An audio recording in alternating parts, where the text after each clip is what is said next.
Hello Taurus, and happy birthday to all the Taurians celebrating in the month of April, as well as those that will celebrate later in May. It's birthday time. Well, we're almost there. So before birthday time, we are going through this process in the month of April of transformation because we are in eclipse season.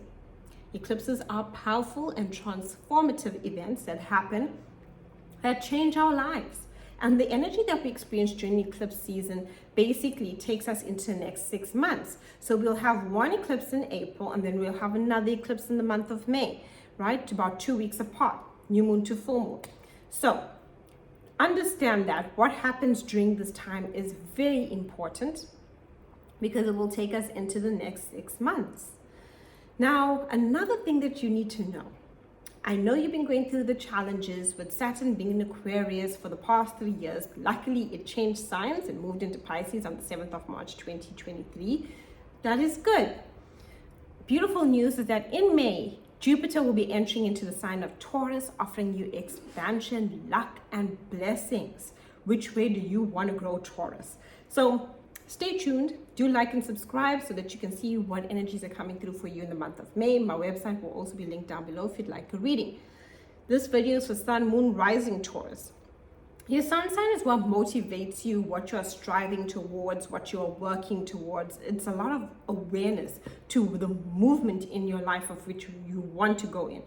Your rising sign is your external world. It's also how other people see you. It's the energy that you give off. And your moon sign is more your emotional and private world.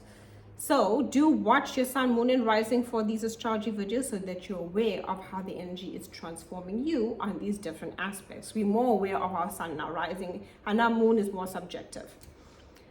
So on the 3rd, we have Mercury entering into your first house, Taurus. This is all about you. At this time, Venus will also be in this first house of Taurus. Venus is still in Taurus. And we also have Uranus in Taurus. This is a large transformation to self. There's a lot about where you are communicating about what you want. And Venus there is also bringing people towards you. Venus makes us more charming. It gives us an energy of where others are drawn to us more. And also you'll be thinking about yourself and your finances and the levels that you want to move and challenge yourself to grow in this life. On the 5th, 6th, depending on your location, there will be a full moon in your 6th house. You are going to need some downtime. The 6th house has to do with our health, mentally, emotionally, and physically, and also our routine. So some changes need to happen to your routine, especially when it comes to time management. So time is managed better. This will also be a time where you'll be taking note of your physical, mental, and emotional health.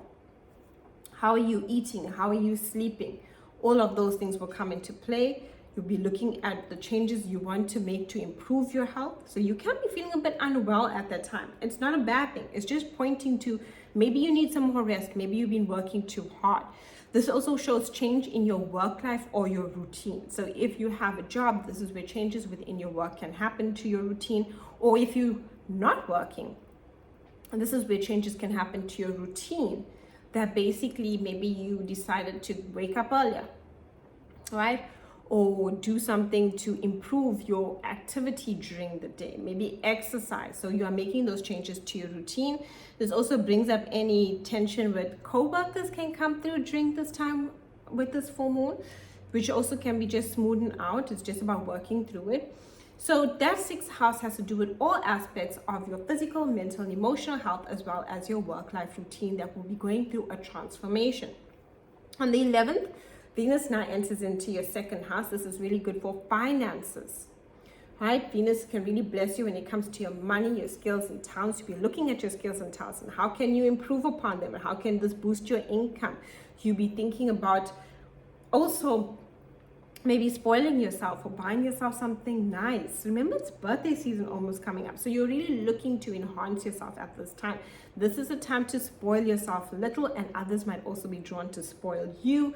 This is really a good time with Venus in the 2nd of finances and blessings coming to you in that way. And this will be staying there for some time for the next couple of weeks. On the 19th, 20th, we have a new moon solar eclipse in your 12th house. Eclipse season. Now the 12th house is the house of letting go, releasing, self-undoing, and things that keep us stuck. Where do we self-sabotage? This new moon solar eclipse will be showing you what you need to release. It is a new moon, right? So that's a good thing about it. It'll be showing you what you need to release within your life in order to have a fresh start, a new beginning. This is where you'll be closing chapters, and not only just chapters. So you can experience endings during the cycle, where you're ending a certain cycle within your life, maybe a situation, maybe you decide you don't want to talk to this person anymore, it's bringing down your spirit, it's affecting your mental health. Those are the kinds of things, or your psychological health. You can also be feeling deeply emotional during that time, and you'll be needing a lot of rest during that solar eclipse as well. It's the time where the 12th house is where we sleep, where we need rest, where we need some time out, where you might want to spend some time in isolation, meaning alone. Somehow with that 12th house energy, it creates a time where we are not around others and we are spending time towards ourselves. It is about healing.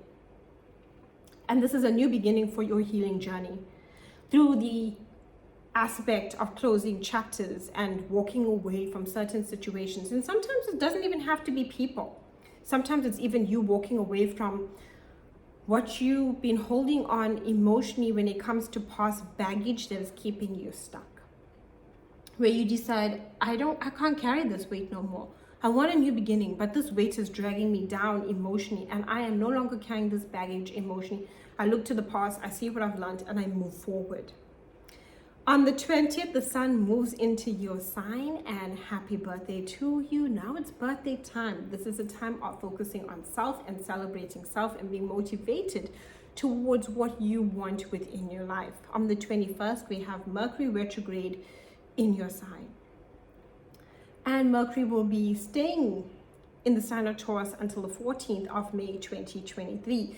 Now, Mercury retrogrades can cause miscommunication, especially the retrograde, because Mercury rules communication. So miscommunication, misunderstandings, conflict, mental fog, feeling mentally exhausted, thinking about the past. It can bring up conflicts and all of those things that basically keep us stuck.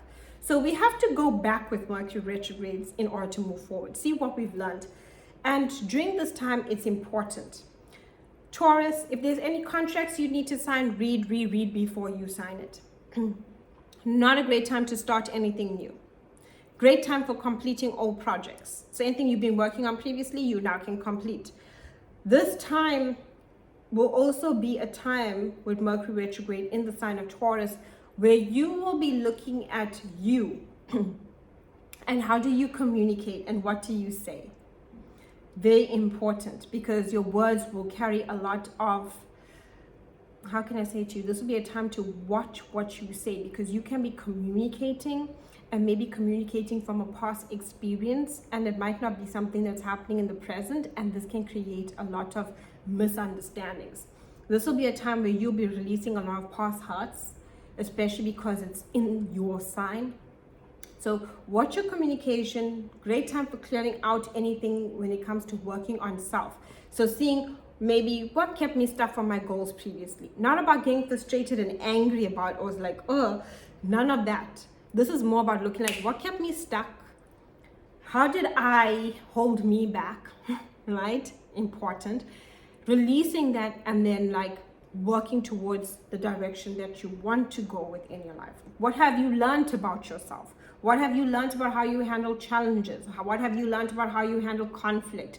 It will be coming back for you to now maybe handle it in a different way. This is where people from the past can re-enter your life. This is where you will have past experiences, past memories. And that's the challenging part of a Mercury retrograde.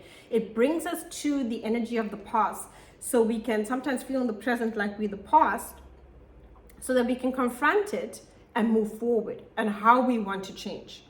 So you can, at this time, really look at your communication. Mercury is retrograding in Taurus. So how do you communicate? How do you express yourself? How do you think?